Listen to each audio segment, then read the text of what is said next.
Bon alors la première chose, ça vous angoisse peut-être, c'est d'ouvrir le capot de la voiture. Comment on fait? C'est simple, déjà il va falloir faire le premier déverrouillage. Sur 90% des voitures, la manette va se situer à peu près ici. Ou sur la gauche, là ici elle va être toute là sur la gauche, le petit cran là. Des fois un petit peu sous le volant. On va avoir quelques particularités, sur des fois un peu monospace. On va avoir l'ouverture qui va se trouver ici sous une petite trappe. Ou alors, chez Mini, parce que ça vient d'Angleterre, ça sera du côté passager. Il faudra aller chercher la petite manette. Bon, maintenant vous allez localiser à peu près la manette de la haute voiture. Surtout n'hésitez pas, si vous ne la trouvez pas, à prendre une lampe pour chercher un petit peu en dessous. Des fois elles sont cachées, elles sont couleur noire, couleur des tapis, on les voit pas forcément. Tout simplement après, une fois que vous l'avez trouvé, voilà, là on a la première partie du déverrouillage. Maintenant on va attaquer la deuxième partie. Donc la première partie du déverrouillage c'est fait. Maintenant il faut attaquer la deuxième partie. Bon, alors, vous verrez sur tous les capots, il y a un tout petit peu de jeu comme ça avant que ça bloque. Ça vous permettra de passer un peu les mains plus facilement. Alors vous allez me dire, là je sais où c'est parce que je suis en plein milieu. Il y a certaines voitures, ça peut se trouver un petit peu sur la droite ou un petit peu sur la gauche. Ça change beaucoup. Il y a même certaines voitures où vous aurez une petite languette qui sortira quelque part dans la calandre. Ça, c'est vraiment vous qui devrez regarder en fonction de votre voiture. Prenez le temps et prenez peut-être une lampe même si vous ne voyez pas très bien. N'hésitez pas à regarder en dessous, à ce niveau-là. Une fois que vous avez localisé la petite manette, il va falloir essayer de la faire bouger. Ou de droite à gauche, ou de haut en bas, ou en poussant. Ça va dépendre aussi. N'essayez pas de forcer. Normalement, ça se défait très bien. Là, j'ai vu que c'était une petite languette qui partait sur la gauche. Je la pousse et je déverrouille mon capot. Ça, c'est vraiment la base, hein. Le déverrouillage du capot. Vraiment, sur votre voiture, apprenez à ouvrir le capot. C'est très important pour pouvoir contrôler un petit peu l'état du moteur et de voir un petit peu comment c'est fait en dessous. Alors là, on arrive au cœur du problème. Là où il faut faire les niveaux, il faut mettre des liquides, les fluides. Vous savez pas trop comment faire. Bon, c'est pas très grave, on va voir ça tout de suite.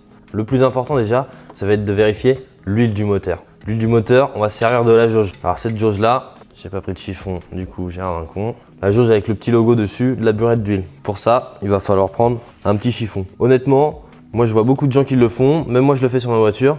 Je laisse toujours un petit chiffon, alors si possible pas un papier, un chiffon tissu, dans un coin, dans le capot moteur. Bien aux extrémités, comme ça il n'y a pas de risque qu'il parte dans le moteur, dans une courroie, qui chauffe ou qui brûle ou quoi. Dans un coin, vous le laissez, vous claquez le capot.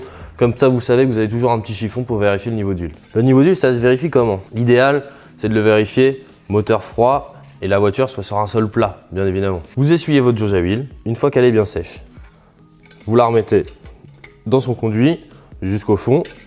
Vous tirez et vous regardez le niveau. Le niveau, sur les jauges, il y a souvent une encoche en bas, une encoche en haut, ou alors une boule en bas, une boule en haut. Il faut que le niveau se situe entre ces deux parties. C'est le minimum et le maximum. Si ça se situe entre les deux, c'est parfait. Si ça se situe en dessous du mini, il va falloir rajouter un petit peu d'huile. Si ça se situe au-dessus du maximum, là attention, va falloir en enlever surtout. Et ça, on verra ça dans un autre épisode.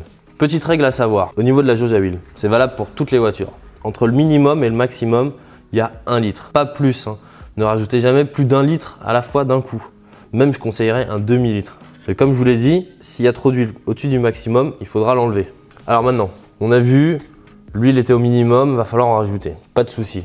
On repère ce petit logo jaune avec la petite burette d'huile. Là, vous ne pouvez pas vous tromper. C'est obligatoirement là qu'il faut rajouter l'huile moteur. Donc, tout simplement, vous ouvrez et vous rajoutez. Je vous ai dit, pas plus d'1 litre à la fois. Même un demi-litre et après vous recontrôlez le niveau d'huile. N'hésitez pas à recontrôler 2-3 fois le niveau d'huile une fois que vous avez rajouté l'huile. C'est souvent le temps que ça descende. Et puis des fois on interprète mal la jauge à huile, 2 à 3 fois, n'hésitez pas. Alors maintenant que vous avez vu où c'est qu'on rajoute de l'huile, vous allez vous demander qu'est-ce qu'il faut rajouter comme huile. On met pas n'importe quelle huile dans n'importe quel moteur, ça c'est sûr. Si vous savez pas, souvent c'est écrit dans le carnet d'entretien de la voiture. Essayez de regarder si vous l'avez encore. Si vous l'avez pas, 2 solutions. Souvent dans les garages, si vous avez été avant dans un garage faire une révision, ils vous mettent une étiquette et dessus ils mettent la qualité de l'huile qui a été mise. S'il n'y a pas d'étiquette, 3e solution, prenez une vieille facture d'entretien. Vous retrouverez toujours la qualité d'huile qui a été mise et vous remettrez la même. Alors, en règle générale, ce qu'on peut dire au niveau de l'huile, on va dire que sur les voitures très récentes, c'est des très bonnes qualités d'huile, type 0W30. Sur les voitures qui sont un peu plus vieilles ou des moteurs qui ont au moins 100 000 km, on va pouvoir mettre des huiles comme 5W30 ou 5W40. Et à partir du moment où vous avez une voiture qui a plus de 200 000 km ou qui a 15 ou 20 ans, 10W40, c'est très bien. C'est quoi ces indices? C'est quoi ces numéros? C'est en fait la viscosité de l'huile à froid, à chaud et voilà. C'est pour donner une qualité d'huile. Un autre niveau à vérifier, assez important, ça va être le liquide de frein. Le liquide de frein, il sert, quand vous appuyez sur la pédale de frein, à pousser les plaquettes de frein. Ce liquide-là, il se trouve ici. Souvent, on voit mal le niveau dedans. On a l'impression qu'il y en a, mais on ne sait pas comment. Le bocal bouge pas beaucoup. Du coup, on n'arrive pas trop à savoir. Facile. Vous allez prendre une lampe et vous allez la poser au-dessus. Et là, en bougeant un peu le bocal, on verra apparaître un peu plus le mouvement du liquide. Ça, c'est la petite technique pour pouvoir voir comment le niveau est. En fonction du niveau, mini ou maximum. Normalement, il y a une règle comme quoi il ne faut jamais rajouter de liquide de frein, même si vous êtes au minimum. Pourquoi? Parce qu'en fait, quand les freins s'usent, le niveau descend. Et donc, si vous allez en rajouter, quand vous allez changer les freins, eh ben, ça va déborder et ça vous allez en avoir partout. Donc, si c'est au minimum, vérifiez, vous faites vérifier l'état des freins, mais n'en rajoutez pas systématiquement. Si c'est au maximum, il n'y a pas de problème. Et même si c'est au-dessus du maximum que vous voyez que c'est à ras, c'est pas non plus une problématique. Là, il n'y a pas de danger pour le système de freinage. Alors, on va passer maintenant au liquide de refroidissement. C'est celui qui va refroidir le moteur, qui va permettre que ça ne chauffe pas et que le moteur soit dans de bonnes conditions. Ce bocal-là, attention, vous ne l'ouvrez que quand le moteur est froid ou qu'il s'est reposé au moins une bonne demi-heure. Si vous l'ouvrez à chaud, vous allez être très surpris. Il y a énormément de pression. Ça risque de gicler un peu partout et vous risquez de vous brûler. Donc vous attendez surtout. À part si c'est cas d'extrême urgence, que le bocal est vide, qu'il faut en rajouter parce que vous êtes en retard. Mais faites très attention, vous l'ouvrez dans ce cas tout doucement en faisant des petites pauses par quart de tour pour que la pression s'évacue tout doucement. Là c'est pareil, vous allez avoir en fonction des bocals. Alors des fois ils sont ronds, des fois ils peuvent être de l'autre côté ou au niveau du radiateur devant. Vous regardez, il y a toujours un petit logo mini et maximum. Alors n'hésitez pas toujours. Moi je dis on travaille jamais sans lumière pour bien voir qu'est-ce qui se passe.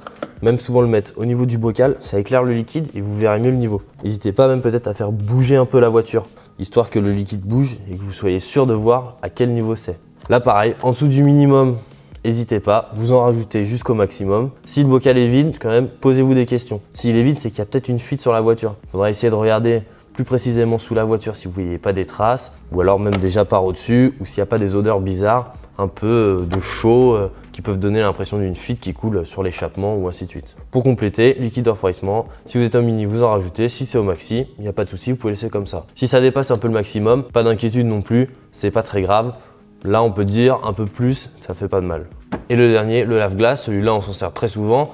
Souvent, il est vide, souvent on râle parce que justement, on a plein de pare-brise, donc on peut plus rien laver. Le petit bocal bleu, vous verrez dessus, il y a un petit logo en forme en fait de pare-brise avec des petits jets en fait qui sont pour le nettoyage, assez explicite.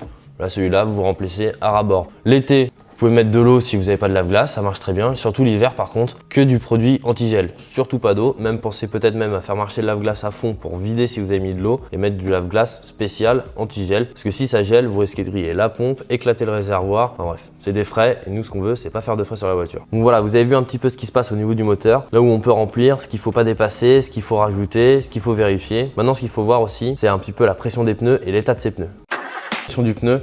Ce qu'il faut regarder déjà, c'est l'usure de vos pneus. Ça, faites-le assez régulièrement, tous les 5 à 10 000 km. Jetez un petit coup d'œil. Vous pensez à bien braquer la roue. Au moins, vous aurez une belle vision du pneu. Et vous regardez les rainures et les témoins d'usure. D'ailleurs, à propos des pneumatiques, on a fait une petite vidéo. Surtout, n'hésitez pas à aller la voir. Ça explique vraiment l'intégralité du pneumatique. Bon, maintenant que vous avez regardé l'usure de vos pneus, que vous avez vu qu'elle était bonne, vous allez passer à la pression. La pression des pneus, vous avez souvent dans la portière au niveau de la trappe à essence.